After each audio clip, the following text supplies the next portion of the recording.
los elementos arquitectónicos más interesantes de cada ciudad. Su formación en este campo es importante. Pensemos que tras finalizar su licenciatura en Filosofía y Letras y en Derecho en Deusto, continúa su formación histórica y artística en Salamanca y en París.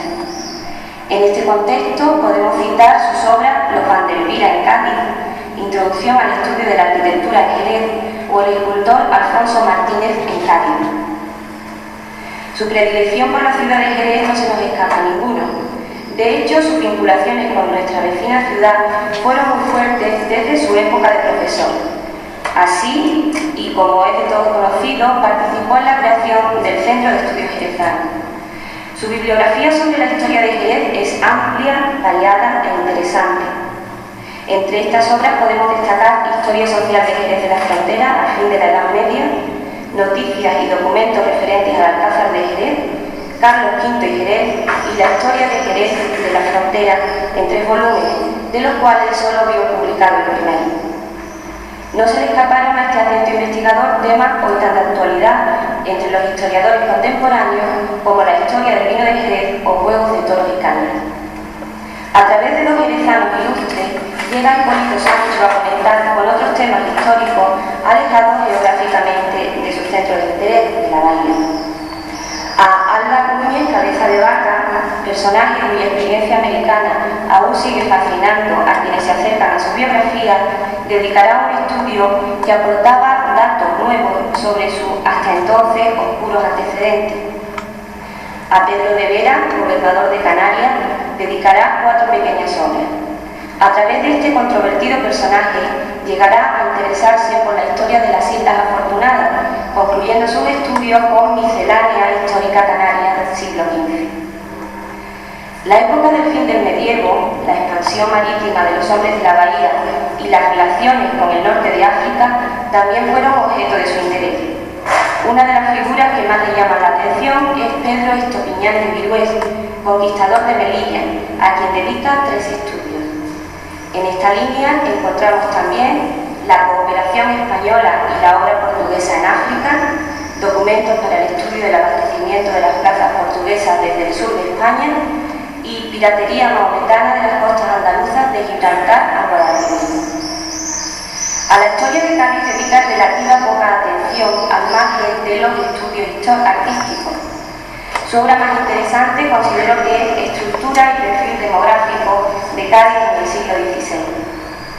Hemos de destacar, puesto que en estos días conmemoramos el aniversario de la expulsión de los judíos de España, las colaboraciones de don Hipólito con las revistas Sefarad.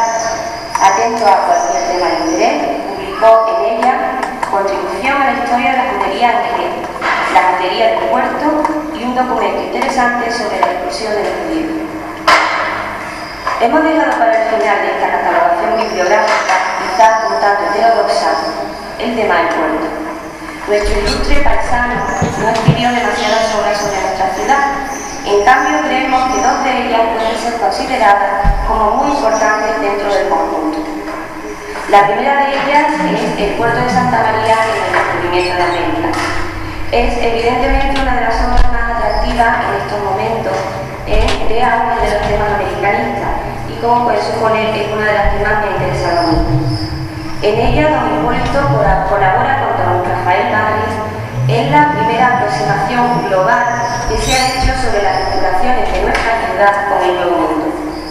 Es una obra polémica pero rica, escrita con un claro interés apologético que los autores no intentan ocultar, muy al contrario, reivindican esta actitud. Por supuesto, esta posición, que no comparto, no desmerece el trabajo de los autores, al contrario. La obra, si bien en algunos capítulos y aseveraciones está ampliamente superada por estudios actuales, plantea interrogantes aún no resueltos. Por citar algunos, en la fecha de publicación de la misma, 1926, se lamentaban los autores de la carencia de un buen estudio sobre la figura del cartógrafo Juan de la Cosa y sobre todo del mapa realizado en el puerto y que tantos interrogantes plantean. Pues bien, en 1992, aún después de la vorágine del 5º centenario, seguimos sin tener una aportación seria sobre el mismo. La segunda obra a la que voy a hacer referencia es, evidentemente, Historia del puerto de Santa María desde su incorporación a los dominios cristianos en 1259 hasta 1800, por la que consiguió el premio de la Diputación de Cádiz en 1942. Como podrán suponer, no voy a hacer un análisis de esta obra estando aquí Juan José, pero me gustaría decirles algo sobre la misma, algo que creo que compartirán conmigo. Durante muchos años ha sido la única obra histórica sobre nuestra ciudad. Era la, entre comillas, historia oficial del puerto. Por ello, cuando empecé a interesarme por estos temas, a los que ahora me dedico o intento dedicarme, la lectura del libro de Hipólito Sancho me fascinó. Su inclinación por los temas medievales, su enconada defensa de nuestro pasado, su lenguaje, en ocasiones exagerado y lleno de tendenciosas afirmaciones, me llevó a sentirme muy interesada por la historia. Hoy podemos criticar la metodología de don Hipólito, el uso de las fuentes documentales, sus intereses antepuestos a la asepsia que pedimos a los historiadores. Pero no podemos negar que con sus obras marcó el sendero para una serie de investigadores que en algún momento de nuestra juventud lo leímos y le admiramos. Muchas gracias.